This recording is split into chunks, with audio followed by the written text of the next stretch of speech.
আমাদের দেশে তালাকের উপরে আইন পাশ করা হয়েছে, আপনারা শুনেছেন না শুনেননি? 3 তালাক তুলে দিয়েছেন সুপ্রিম কোর্টে, রায় দিয়েছে, পার্লামেন্টে পাস করিয়েছেন মোদিজি। এটা যদি আমি আমার মুসলমান ভাইকে না বলতে পারি যে তোমার কতটা ক্ষতি করেছে, তোমার ঈমান কতটা ধ্বংস হয়েছে এটার দ্বারা, তাহলে আমার মতো মৌলবীকে কিয়ামতের দিন আল্লাহ গেরেবানটা ধরে বিনা হিসাবে জাহান্নামে নিক্ষেপ করবে। আমি যদি প্রতিবাদ না করতে পারি, প্রতিবাদ এই জন্যই করব, এই জন্যই আমাকে প্রতিবাদ করতে হবে।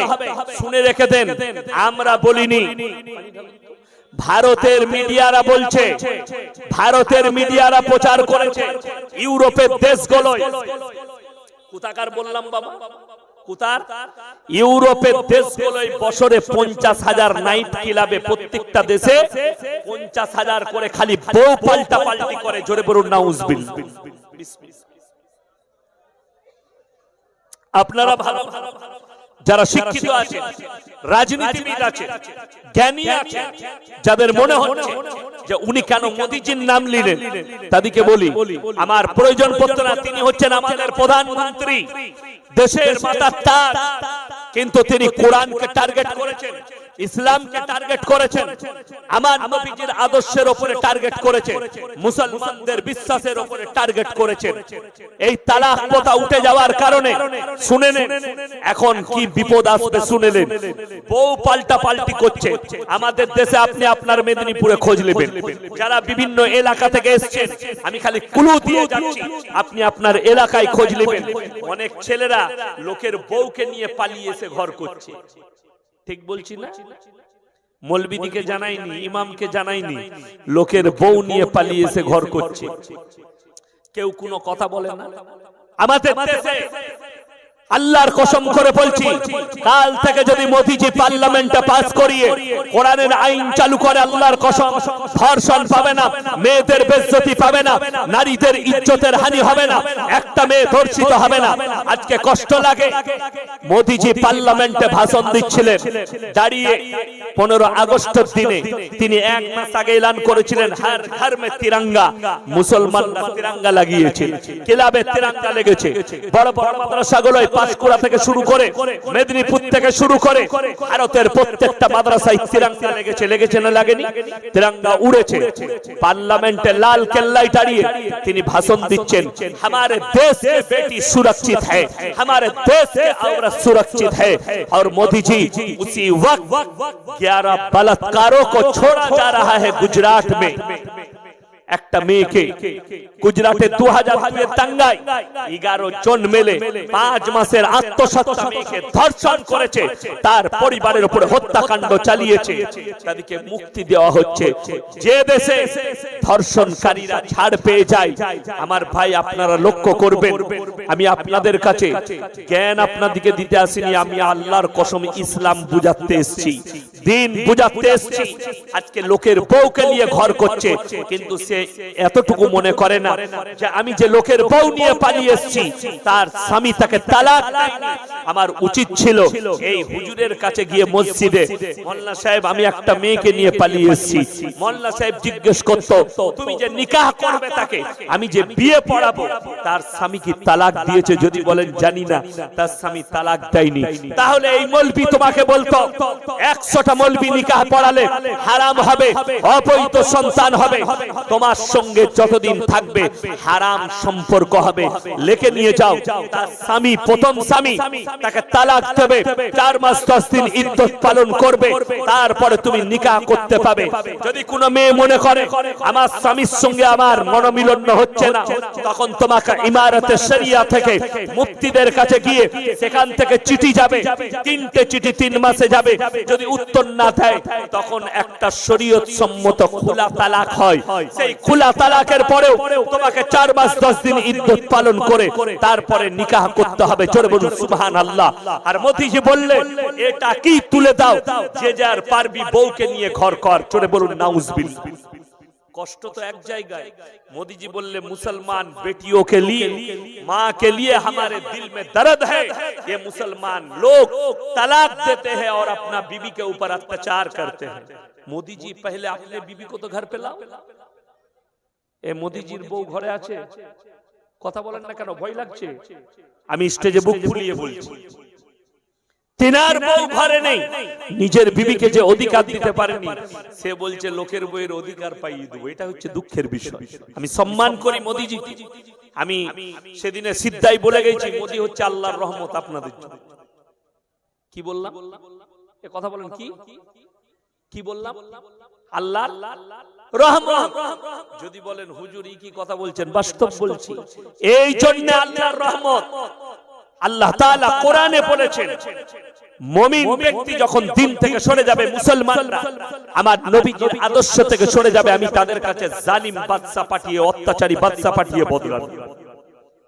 আজকে মুসলমান দিন থেকে সরে গেছে, আল্লাহর আদর্শ থেকে সরে গেছে, তাই আল্লাহ জালিম বাদশা পাঠিয়েছে। বড় কষ্ট লাগে, দুঃখ লাগে। ইসলাম এত সুন্দর, আজকে মুসলমান আপনাকে দেখিয়ে দেবো, আমাদের মুসলমানদের মধ্যে পরকিয়া হয় না, হয় না? এখন আমাদের দেশে মুসলমান, হিন্দু, জৈন, খ্রিস্টান, ইহুদি, নাসারা, দলিত, আদিবাসী সবাই পরকীয় জড়িত। অথচ আপনার জানা নাই ইসলামে পরকিয়ার বড় কঠিন সাজা আছে, অনেক কঠিন সাজা কোরআনে আছে। ওয়ালা তাকরাবুজ জিনা ইন্নাহু কানা ফাহিশা ওয়া সাআ সাবিলা। ব্যভিচার করা তো দূরের কথা, যে রাস্তায় ব্যভিচার হয় সে রাস্তার ধারে পাশে তোমরা যাতায়াত করো না। জোরে বলুন সুবহানাল্লাহ। সকলে আমল করব, জোরে বলুন ইনশাআল্লাহ। সেই রাস্তার ধারে পাশে তোমরা যাতায়াত করবে না। যদি বলেন কেন, শুনেলেন আজকে কষ্ট লাগে। একটা ছেলে আর মেয়ে যদি পরকীয়ায় জড়িত হয়, ধরা পড়ে, তার বিচার হয় ক্লাবে ডেকে, পার্টি অফিসে ডেকে। আমাদের দেশে হয় না, হয় না? সাইদুল ভাই নেতা আছে, কি বুঝলেন, বলবে আরে হুজুরকে দাওয়াত দিয়ে ভুল করলাম। আমি হক কথা বলে যাচ্ছি, শুনে যান। যারা বিচার করে, যদি জরিমানা করে, ইসলামের শরীয়তে জরিমানা নাই, জরিমানা করা হারাম। জরিমানার টাকা যারা খাবে, হারাম খাবে, লেখে নিয়ে যান। ইসলামে জরিমানা এই জন্য নাই, যদি জরিমানা করা হয়, কোটিপতি ছেলে হলে রোজ জরিমানা দিবার, রোজ একটা মেয়ের সঙ্গে ব্যভিচার করবে। এই জরিমানা না থাকার কারণে আমিরুল মুমিনিন হযরত ওমর ফারুক রাদিয়াল্লাহু তাআলা আনহু নিজের সন্তানকে গাছে বাঁধা করিয়েছিলেন। বাঁধো আমার ছেলেকে। বললে হুজুর আপনি আমিরুল মুমিনিন, এ আপনার সন্তান। বললে ওই জন্য বলছি গাছে বাঁধো, একে যদি গাছে না বাঁধো, আজকে আর যদি বিচার না করো, এ আমিরুল মুমিনিনের সন্তান হিসাবে এর থেকে বড় অপরাধ করার সুযোগ পাবে। নিজের ছেলেকে পর্যন্ত কোড়া মেরেছে। জোরে বলুন সুবহানাল্লাহ। আর কষ্ট লাগে, আমাদের দেশে এমএলএ ছেলে যদি ব্যভিচার করে ছাড় পেয়ে যায়, মন্ত্রীর ছেলে ব্যভিচার করলে ছাড় পেয়ে যায়। বড় কষ্ট লাগে। আপনারা মোবাইলে দেখেছেন, উত্তরাখণ্ডে বিজেপির একজন সংসদের ছেলে একটা মেয়েকে রিসর্টে, নিজের রিসর্টে তাকে ব্যভিচারের দাওয়াত দেয়। সে রাজি না হওয়ার কারণে সেই গরিব ঘরের মেয়েকে পানির মধ্যে ফেলে হত্যা করেছে। সেই মেয়েকে হত্যা করার পরে উত্তাল হয়েছে, সকলের মুখ বন্ধ হয়েছে। মিডিয়ার কুত্তাগুলো, আমাদের দেশের কুত্তা মিডিয়াগুলো চুপচাপ দাঁড়িয়ে আছে। বড় কষ্ট লাগে। পশ্চিম বাংলায় একটা কলকাতায় ব্রিজ ভেঙেছিল, এতগুলো কুকুর ভেউ ভেউ করছিল মিডিয়া কুকুরগুলো, আর 140 জন নিরীহ মানুষ মারা গেছে গুজরাটের ব্রিজ ভেঙে। এখনো পর্যন্ত কুত্তাগুলো চুপ আছে, চিল্লায়নি, যেহেতু ওগুলো তো পালিত কুত্তা মোদিজি। আমি বললে খারাপ, ছেড়ে দাও। আমি বুক ফুলিয়ে বলছি, কালকে জেলে যেতেও রাজি আছি। আল্লাহর কসম, হকের কাছে মাথা নত করব না। কেউ যদি বাপের বেটা হও, আমার কলারটা ধরো, আমি আবার জীবন দিতে রাজি আছি। আমাদের আকাবিররা জীবন দিয়েছেন দেশের জন্য, হকের ওপরে। শুনে যাও, যারা মনে করছো আমাদের গায়ে কথাগুলো লাগছে, শুনেলেন হযরত হোসেন আহমদ বাদানী সাহেব রাহমাতুল্লাহ আলাইহি জাব্বারাল্লাহু মারকাদা, আল্লাহ তিনার কবরকে নূরে ভরে দেখ। জোরে বলুন আল্লাহুম্মা আমিন। তিনি সফরে ছিলেন কলকাতায়। যখন আমিরুল হিন্দ ইন্তেকাল করলেন, তিনার কাছে খবর এলো, তিনি যখন সফর থেকে কলকাতা থেকে ফিরে দিল্লির পথে যখন হাজিরা দিলেন দেওবন্দের মাটিতে। ঘটনাটা ভালো করে শুনবেন, এটা সকলের জন্য, যারা হক বরদাস্ত করতে পারেন না তাদের জন্য। যখন যিনারা গোসল দিয়েছিলেন, সেই আলেমরা হযরতের কাছে এসে হাউ হাউ করে কাঁদতে লাগলেন। তোমরা কাঁদছো কেন? বললে আমরা গোসল দিতে গিয়ে আমাদের নজরে এমন একটা চেহারা, এমন একটা জায়গা পড়েছে, আমাদের দেখে কষ্ট হয়েছে তাই কাঁদছি। বলে কেন? বলে হযরতের কোমরগুলো দেখলাম সব মনে হচ্ছে যেন কেউ আগুনে করে পুড়িয়েছে। চোখের পানি ফেলিয়ে বললেন, ইংরেজের বাচ্চারা হযরত জিকে মালটার ছেলে কোমরে 4টা হাত পা বেঁধে কোমরের তলায় আগুন দিয়েছে। আগুন দেওয়ার পরে বলেছে তুমি মুসলমানের ইংরেজের পক্ষে তুমি ফতোয়া দাও। তিনি বলেছেন আমি জীবন দিতে রাজি, আমি হচ্ছে ওই নবীর উম্মত, ওই হযরতে বিলালের অনুসারী। তোমরা যদি আমার শরীরকে জ্বালিয়ে দাও তাও না হকের কাছে, না হকের কাছে মাথা নিচু করবে না। জোরে বলুন নারায়ে তাকবীর।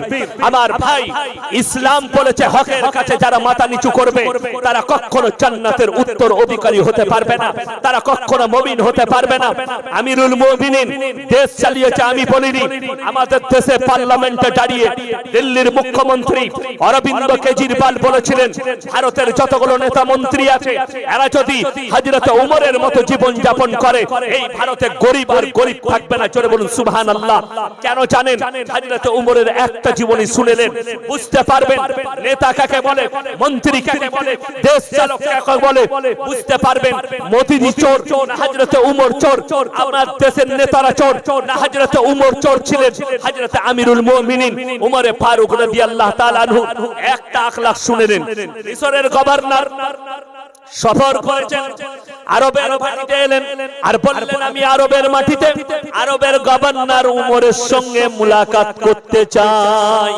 হযরত উমরের দরবারে হাজির, হে আমিরুল মুমিনিন আপনার সঙ্গে আমার কিছু গুপ্তগু আছে, আমি দেখতে এলাম আপনি আপনার রাজ্য কেমন ভাবে পরিচালনা করছেন, একটু জানতে এলাম।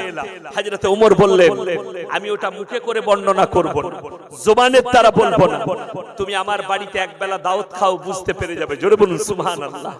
একবেলা দাওয়াত, জোহরের পরে আমার বাড়িতে খানা খাবে। আমার ভাইয়েরা মিশরের গভর্নরকে দাওয়াত দিয়েছেন, জোহরের নামাজ পড়ে বেটা আব্দুল্লাহকে বললে দস্তরখান লাগাও। দস্তরখান লাগিয়েছে, প্লেটে খাবার এসছে, একটা প্লেটে আছে জবের রুটি আর একটা কটোরায় আছে জাইতুনের তেল। মিশরের গভর্নরকে বললে খাও। হাত ধুয়ে যখন উমর বসেছেন, মিশরের গভর্নর একটু অবাক হয়ে বললেন হে আরবের গভর্নর, তোমার প্রচুর নাম শুনেছি, তুমি হচ্ছো হক্কানি বাদশা। হে আমিরুল মুমিনিন আপনার দস্তরখানে এমন খাবার? উমর বললেন তুমি কি খাও? বললে হে আমিরুল মুমিনিন আমার দস্তরখানে আকরান মুনাক্কা, কাজু কিশমিশ পেস্তা বাদাম, দম্বার মাংস পাবে, উটের মাংস পাবে, জবের রুটি পাবে, বিভিন্ন রকম আইটেম আমার খানচাই পাবে। হযরত উমর বললেন হে মিশরের গভর্নর তোমার রাজ্যের মানুষও সেই রকম খাবার খায়? বললে আমি খোঁজ রাখি না। হযরত উমর চোখের পানি ফেলিয়ে বললেন হে মিশরের গভর্নর শোনো, তুমি জানতে এসছো আমি কেমন দেশ পরিচালনা করি। আমি ফজরের নামাজের পরে আমার দেশের, আমার শহরের প্রত্যেকটা বাড়িতে আমি খোঁজ রাখি তার বাড়িতে আজকে কি খাবার জুটেছে, তার বাড়িতে কি কি খাবার আছে।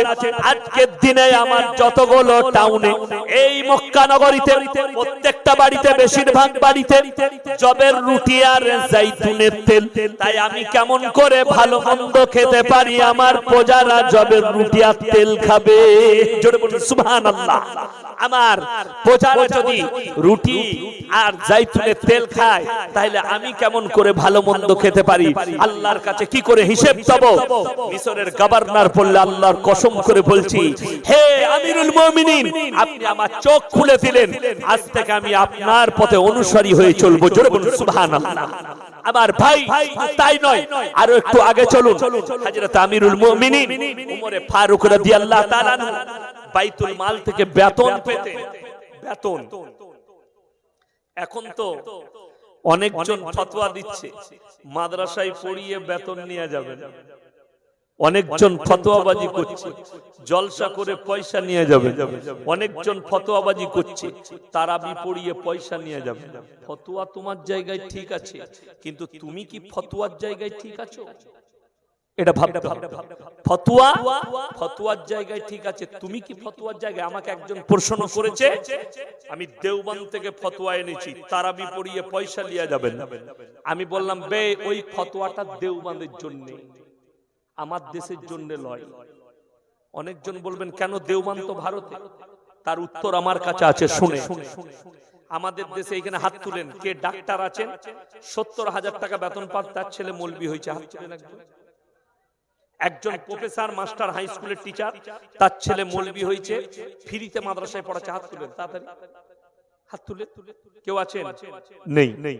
আপনি যতগুলো তালবে ইলম পাশকুড়া থেকে এসেছে জিজ্ঞেস করুন, বেশিরভাগ কেউ মধ্যম ঘরে, বেশিরভাগ গরিব ঘরের ছেলে। ঠিক বলছি না ভুল বলছি? আমার এলাকায় একজন আমাকে একদিন ফোন করলো রাতের বেলা, হুজুর কোথায় আছেন? আমি বললাম মালদা। বললে কখন আসবেন? আমি সকাল 9টায় নামবো আমি ট্রেনে। বলে আমার গ্রামে একটা ছেলের বাবা মারা গেছে, তার মা অন্যজনকে বিয়ে করে চলে গেছে, ছেলেটা রাস্তায় রাস্তায় ঘুরছে লোকের ঘরে।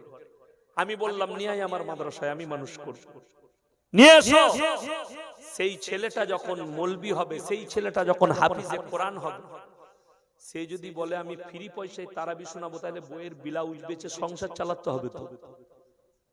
আমি কিন্তু হক কথা বলছি, গায়ে লাগবে খুব, কিন্তু এটা বাস্তব। ঠিক বলছি না ভুল বলছি? আমি যখন গুজরাটে পড়তাম মাদ্রাসা জামিয়াতুল কিরাত কাফলেতায়, আমার একজন সাথী ছিল আশরাফ থাইল্যান্ডি, ফ্ল্যাট ভাড়া নিয়েছিল, সকালবেলায় ফারারির গাড়িতে চেপে আসতো। ফারারি কোম্পানি 1.5 কোটি টাকা দাম সেই যুগে। এখন ওই গাড়িটা 5 কোটি টাকা দাম আছে। এই গোটা পাঁশকুড়াতে কারুর কাছে 5 কোটি টাকার গাড়ি আছে নাকি সন্দেহ আছে। ঠিক বলছি না ভুল বলছি? গোটা এই এলাকায় 5 কোটির গাড়ি। কেন? বাপের কোম্পানি আছে, টাকা আছে, কিন্তু তারপরও বললে হাফিজে কোরআন হতে হবে। আমাদের দেশের গরিবের ছেলেরা মাদ্রাসায় পড়বে, বড় লোকের ছেলেরা পড়বে না। একজন বুকে হাত দিয়ে বলুন, আমার ছেলেকে আমি ডাক্তার করতে দিয়েছি দিনের খিদমতে। পশ্চিম বাংলার বুকে আমার জানা মতে আমার বর্তমান বীরভূম মেদিনীপুরে ফ্রি চিকিৎসার কোন ডাক্তার আছে যে ফ্রি চিকিৎসা করে, ফ্রি নার্স?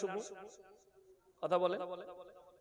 একজন ডাক্তার মারা গেলে রাষ্ট্রপতি পুরস্কার পেয়েছিলেন, তার নাম হচ্ছে সুষমন ব্যানার্জি। শান্তিনিকেতন যেখানে কবিগুরু রবীন্দ্রনাথ ঠাকুরের বাড়ি, সেই শহরেই সেই টাউনেই বাড়ি ছিলেন সুষমন ব্যানার্জি। 1 টাকা ফি ছিল। লন্ডনের গোল্ড মেডেলিস্ট। আমার মায়ের শরীর খারাপ, পেটে ব্যথা আমার মায়ের, তো মা বললে দুর্গাপুরে ভালো মিশন হসপিটাল আছে, সেখানে গ্যাস্ট্রোলজি ভালো ডাক্তার আছে। মুসলমানদের ছেলে, ডাক্তারের নাম করব, সে হয়তো পপুলারিটি পেয়ে যাবে, তা না হলে সে মনে করবে আমাকে টার্গেট করে বলেছে। আমি খালি উদাহরণ দিচ্ছি আপনাকে, খিদমত আর মানুষকে লুটা। ডাক্তার দেখালো, দেখাও কি হচ্ছে মা? বলে পেটে ব্যথা, এখানে ব্যথা করছে। সঙ্গে সঙ্গে 50,000 টাকার রিপোর্ট লিখলো, বলে এই রিপোর্ট গুলো করে নিয়ে আসবো। আমি বললাম 50,000 টাকার রিপোর্ট করলে তোকে দেখাবো কেন? আমার গলসি বাজারে ডাক্তারকে দেখাবো, সে তো বলে দিবে কি হয়েছে রিপোর্ট দেখে।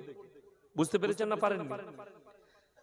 নিয়ে গেলাম সুষমন ব্যানার্জির কাছে, হাতের নাসটা টিপে বললে আপনার মায়ের লিভারটা বেড়েছে, ফটো করে নিয়ে আসো। যেমনি ফটো করে এনেছি, আনার পরে দেখলাম লিভারটা বেড়েছে। জোরে বলুন সুবহানাল্লাহ। গোল্ড মেডেলিস্ট, 1 টাকার ডাক্তার, 1 টাকা ফি, বলে 1 টাকা দেন। 1 টাকা দিলাম। আপনাদের বিশ্বাস হচ্ছে না? হয়নি বিশ্বাস? রাষ্ট্রপতি পুরস্কার পেয়েছেন। ইউটিউব খুলে দেখবেন, ফেসবুক খুলে দেখবেন, ওনার নাম পাবেন। লন্ডনের গোল্ড মেডেলিস্ট ডাক্তার, আলমাল ডাক্তার লয়, ওই রকম ডাক্তার কলকাতাতেও নেই। নিজের বাড়িটা নার্সিংহোম করেছিলেন, নার্সিংহোমের ফি লাগতো না, খালি ওষুধটা কিনে আনতে হতো। তিনি যদিও অমুসলিম, এটার নাম হচ্ছে খিদমত। এটার নাম কি বললাম বাবা? খিদমত। কে করেছে দেখো না, কে ভালো কাজ করেছে তার নাম। সে যে সমাজেরই হোক, যে জাতিরই হোক, ভালো কাজ করেছে। আর আপনাকে দেখিয়ে দেব, বর্ধমান আর কলকাতায় মুসলমানের নাম করে অনেক ডাক্তার আছে যারা মুসলমান গোটা পৃথিবীর মানুষকে লুটে খাচ্ছে, মিথ্যা কথা বলে, না হক পথে মুসলমানের ছেলে ডাক্তার সালামের উত্তর দেয় না, এটা দুঃখ লাগে। আমার ভাই, আপনার ছেলেকে ডাক্তার করতে পাবেন না এটা লয়, আপনার ছেলে ডাক্তার হবে, মাস্টার হবে, প্রফেসর হবে, ইঞ্জিনিয়ার হবে। আল্লাহর কসম করে বলছি, যদি দিন না থাকে আল্লাহর কাছে কোনো মূল্য পাবেন না, আল্লাহর কাছে কোনো মূল্য পাবেন না।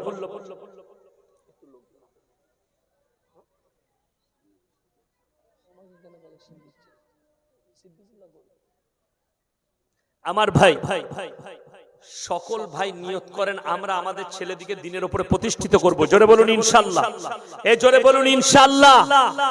এই জন্যই করবেন, আল্লাহর কসম করে বলছি, বেঈমানদের মেহনতটা বলে দিয়ে একটা একটা করে সবাই শুনবেন। বেঈমান কাফেরদের মেহনত তারা কনভার্ট করে দিয়েছে। কনভার্টটা কি করে করেছে আমি একটু বলে দিই, কনভার্ট কি করে হয়েছে। আপনি একটা জিনিস লক্ষ্য করবেন তো, কোরআনে আছে, ওয়ালা তাকতুলু আওলাদাকুম খাশিয়াতা ইমলাক। যারা আমার বাবাজি আছেন তারা শুনবেন, যারা শিক্ষিত আছেন তারা শুনবেন, মায়েরা শুনবেন। এখন দেখবেন লোকরা একটা কথা বলছে, শিক্ষিতরা, ছোট পরিবার সুখী পরিবার, ছোট সংসার। অনেক ছেলে, অনেক লোক এখন মেয়ের বিয়ে দিতে যাচ্ছে, আচ্ছা কটা ছেলে পিলে গো, বলে একটাই বেটা, বলে দারুণ হবে। ঠিক বলছি না? ছোট সংসার, ছোট পরিবার, একটাই বেটা। আমার জানেন, আমার বিয়ে হয়েছে, আমার ফুফ শাশুড়ি আছে 6টা। কটা বললাম? এ কটা? আমার ফুফ শাশুড়ি, ফুফু শাশুড়ি 6 জন, আর আমার শ্বশুররা 2 জন। 6 এর 2 কত বাবা? 8। আর আমার দাদি শাশুড়ি আর নানি শাশুড়ি, দাদি শাশুড়ি আর দাদু শাশুড়ি 2 জন, কত হলো? 8 আর 2 10। Football team. বুঝতে পেরেছেন? যে ডাক্তাররা বলছে আগেকার মানুষরা মূর্খ ছিল, তারা জানতো না, ওই জন্য 10টা 12টা করে ছেলে নিয়েছে। ওরে হারামখোর ডাক্তার। রবীন্দ্রনাথ ঠাকুর, কবিগুরু রবীন্দ্রনাথ ঠাকুর বাপের 14 নম্বর ছেলে। ইতিহাসটা খুলে পড়, কত নম্বর বললাম? 14 নম্বর। বল একবার, রবীন্দ্রনাথের বাপ মূর্খ ছিল, তার বাপ অশিক্ষিত ছিল। হারামখোর 2 দিন ডাক্তারি শিখে বলছে ছোট সংসার সুখী সংসার। বেঈমান কাফেরদের আখলাকে গেল। যদি কারো একটা ছেলে হয় ধরেলে, আপনি বললেন একটা ছেলে লুবো, ওই জন্য দেখবেন এখন আমাদিকে লোকে মানে না। কি বুঝলেন? ইমাম দিকে মানে কি বলছেন? খালি মুখে বলে হুজুর আপনাকে না ভালোবাসে। আপনি জিজ্ঞেস করুন, অনেকগুলো যুবক বেরিয়ে আসবে, সেলফি তুলবে, হুজুর একবার সেলফি তুলি, সেলফি। আমাকে বলছে আপনাকে ভালোবাসি, আপনার জলসা শুনি, কিন্তু আমল করে হারামখোর সালমান খানকে শুয়োরের মতো চুলগুলো কেটেছে, এরকম করে তুলে দিয়েছে, দুদিকটা চেঁচে নামিয়ে দিয়েছে, মনে হচ্ছে শুয়োরের মাথাটা। আপনি গিয়ে দেখতে পাবেন মেচাদা স্টেশনে শুয়োর দেখতে পাবেন, শুয়োর ঠিক মনে হচ্ছে শুয়োরের মাথাটা, এমন চুল কেটেছে। আর আমাকে বলছে হুজুর আপনাকে ভালোবাসি। আমাকে ভালোবাসা কি? হুজুর দিকে কি ভালোবাসলি?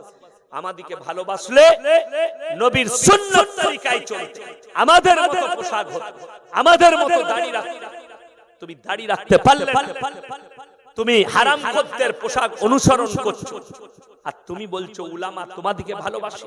আল্লাহর কাছে কি জবাব দিবে ভেবে দেখো, আল্লাহর কাছে কি হাজরি দেবে ভেবে রাখো। কনভার্ট করে দেয়া হয়েছে বেঈমান কাফেররা মুসলমানদের ঈমানকে নষ্ট করতে গেলে এটা করো। শুনেলেন কোরআনে আছে শিরকের পরে আল্লাহর আসনে কেউ কি বসালে সবথেকে বড় পাপ আল্লাহর কাছে কিসের পাপ বললাম? কথা বলুন, কিসের? শিরকের পাপ। আল্লাহর আসনে কেউ কি বসানো, তারপরে যদি পৃথিবীতে কোনো বড় পাপ থাকে, সেই পাপটা হচ্ছে কি জানেন? নিজের পেটের সন্তানকে কতল করা। সুপ্রিম কোর্ট রায় দিয়েছে 1 মাস আগে, যে 6 মাস পর্যন্ত বাচ্চা নষ্ট করতে পাবে, ভ্রূণ নষ্ট করা যাবে। এটা শুধু ঐতিহাসিক রায় নয়, এই রায়ের দ্বারা গোটা সমাজ ধ্বংস হবে, ব্যভিচারের দিকে ঠেলে দেওয়া হয়েছে। এই 6 মাসের নাম করে 8 মাসের বাচ্চা নষ্ট হবে, 9 মাসের বাচ্চা নষ্ট হবে। আমার ভাই, শরীয়ত বলছে, ইসলাম বলছে, কোরআন হাদিস বলছে, আল্লাহ তাআলা 5 মাসের পরে যখন 6 মাসে বাচ্চা হয়, তখন আল্লাহ তাআলা তার মধ্যে রূহটাকে ফুঁকে দেয়। জোরে বলুন সুবহানাল্লাহ। সেই বাচ্চাকে কতল করা হবে। আল্লাহ বললেন, হে আমার নবী বলো, সবথেকে বড় শিরকের পরে পাপ যদি কিছু হয়, নিজের সন্তানকে কতল করা।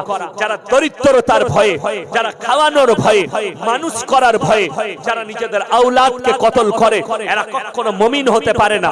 আমার ভাইয়েরা, আমার মায়েরা, বোনেরা, যারা ফাঁস কাতারে নামাজ পড়েন আর নিজের পেটের সন্তানকে যারা কতল করেছে, আমার ভাইয়ের আল্লাহর কসম করে বলছি, কিয়ামতের দিনে আমার আল্লাহ রাব্বুল আলামিন তাদেরকে দাঁড় করাবেন, তাদের বাচ্চারা সাক্ষী দিবেন, আল্লাহ পাপিষ্ঠ মা বাপ যারা আমাকে দুনিয়াতে যেতে বাধা প্রদান করেছে, আল্লাহ বলবেন, হে আমার নবী, হে বান্দা শুনে নাও, আজকে তোমার রেহাই নেই।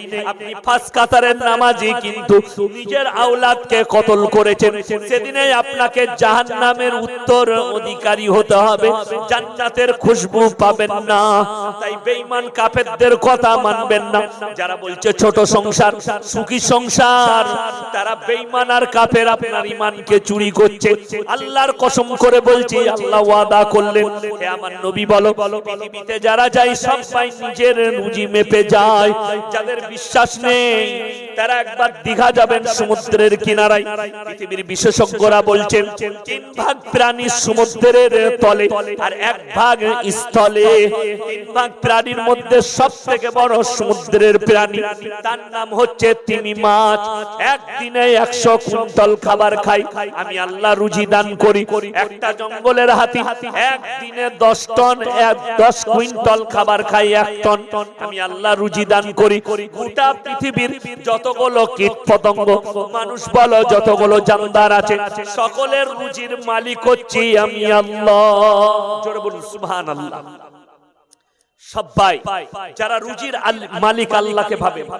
একটা ছেলে নিয়েছেন, ছেলের বয়স হলো 10 বছর, বউকে অপারেশন করে দিয়েছেন, আর বাচ্চা লুব না।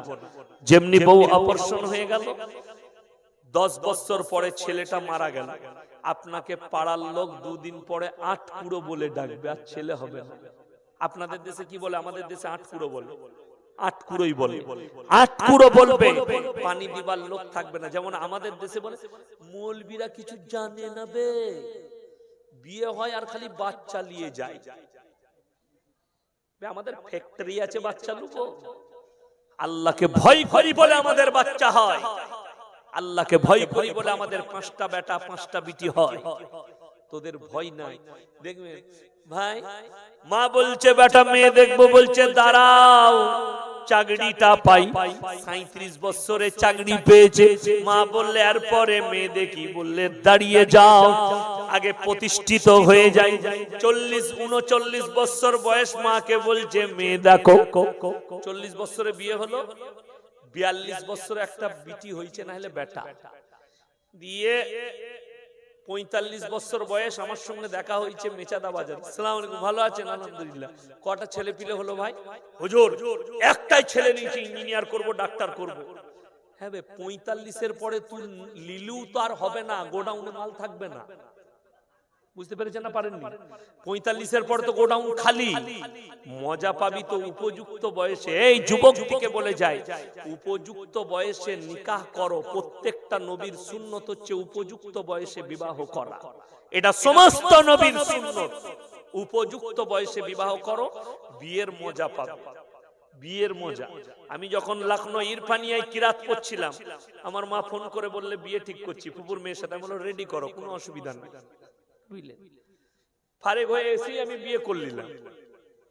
কেন? আমাদের দেশের লোক অনেকজন মনে করে বেটার বিয়ে দিলে খাওয়াবে কি, পড়াবে কি। আরে রুজি আল্লাহ মাপবে। সকলে বিশ্বাস করবো আল্লাহর প্রতি। জোরে বলুন ইনশাআল্লাহ। আল্লাহর প্রতি। আমি এখানে আসছিলাম, হাওড়ার হাজী সাহেব আমাকে ফোন করলেন, হাজী শাহানুর উস্তাকা বাউড়িয়ায়। আমি বললাম আপনার সঙ্গে দেখা করব, চলে আসুন। বাড়িতে গেলাম, নাস্তা করিয়ে দিলে আল্লাহ রুজি মেপে এলো ওইখানে, বুঝলেন। এইখানে এসে দেখলাম গোস্ত ভুনা, পরোটা, কলা, ডিম, সাইদুল যা করেছে। আমার সাথে যারা ছিল মনে চালাও কত খাবে, রুজি কে মাপে? আল্লাহ।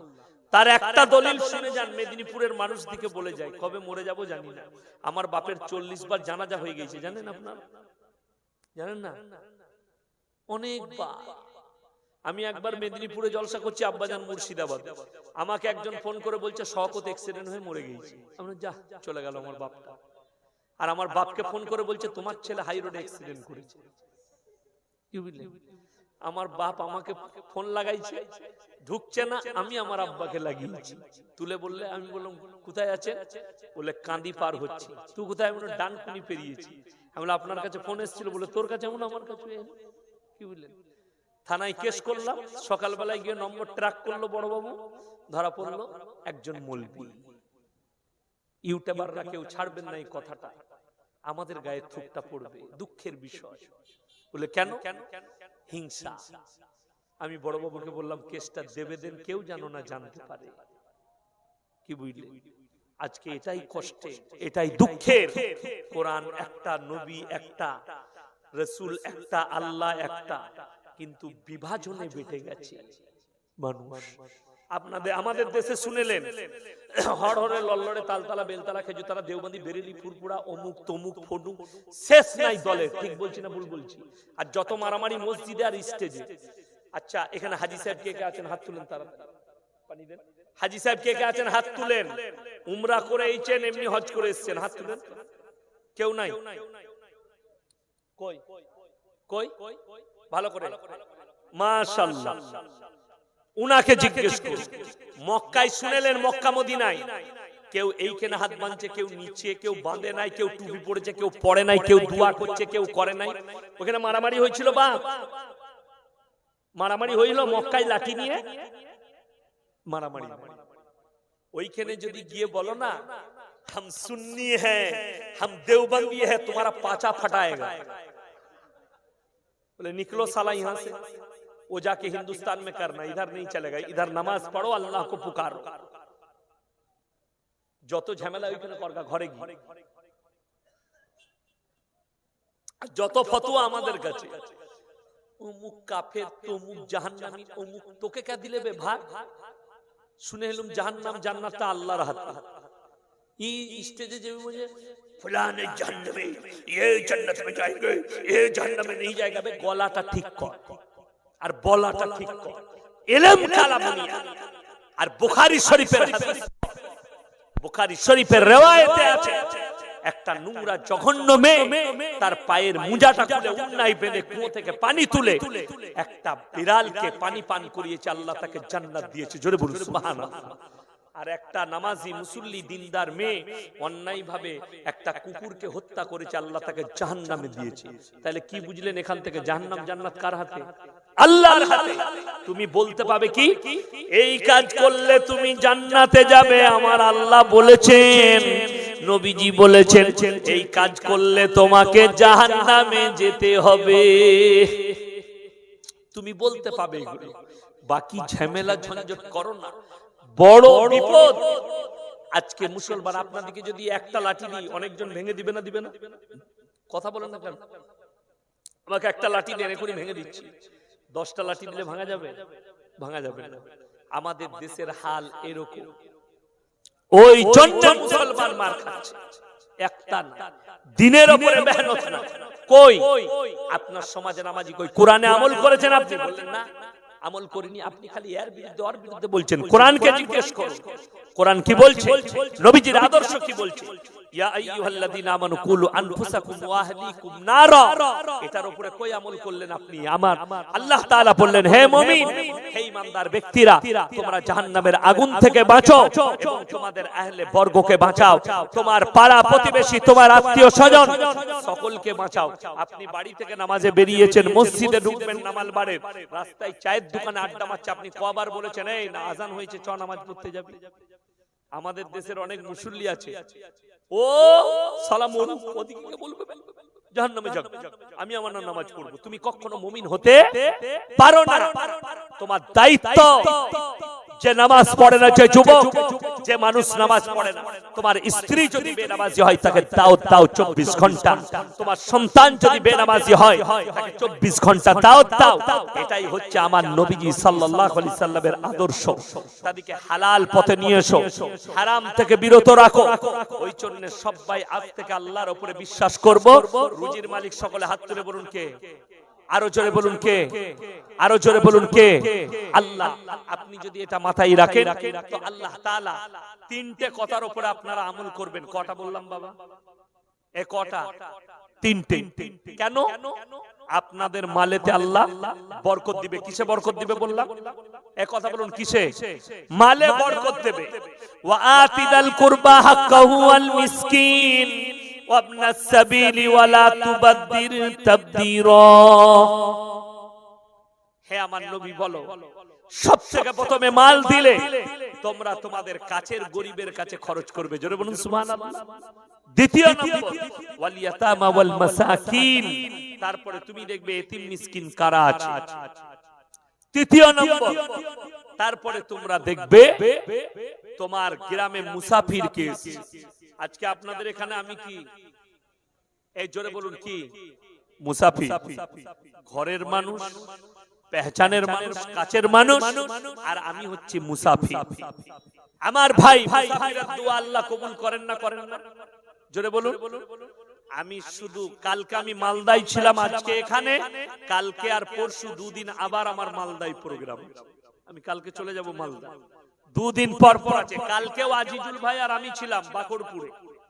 আর এই কটা শ্রোতা নয়, আমি রাত 3:10 12:30 চেপে 3:10 যখন জলসা শেষ করেছি, 5000 মা আর 5000 শ্রোতা বেটা ছেলে। জোরে বলুন সুবহানাল্লাহ।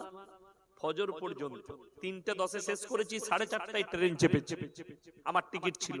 আমার ভাই, একটা কথা মাথায় রাখবেন, পৃথিবীর মধ্যে দুটো জায়গা সবথেকে দামি জায়গা। কটা বললাম? দুটো। একটা হচ্ছে আল্লাহর ঘর মসজিদ, আর একটা ওই জায়গা যেখানে আল্লাহ এবং আল্লাহর রাসূলের কথা আলোচনা হয়। জোরে বলুন সুবহানাল্লাহ। এই জায়গা হচ্ছে আল্লাহ এবং আল্লাহর রাসূলের কথার আলোচনার জায়গা। আমার ভাই আমাকে অনুরোধ করেছেন, ভাইরা আগামী বছরে জলসার জন্য আপনাদের কাছে আমি বলবো, কোরআনের কটা পারা আছে বাবা? 20 30 বলছেন তো? আলহামদুলিল্লাহ, আমি 30 পারাই হিফজ করেছি। 30 পারা, 30 জন ভাই হাত তুলেন তো 2000 করে টাকা।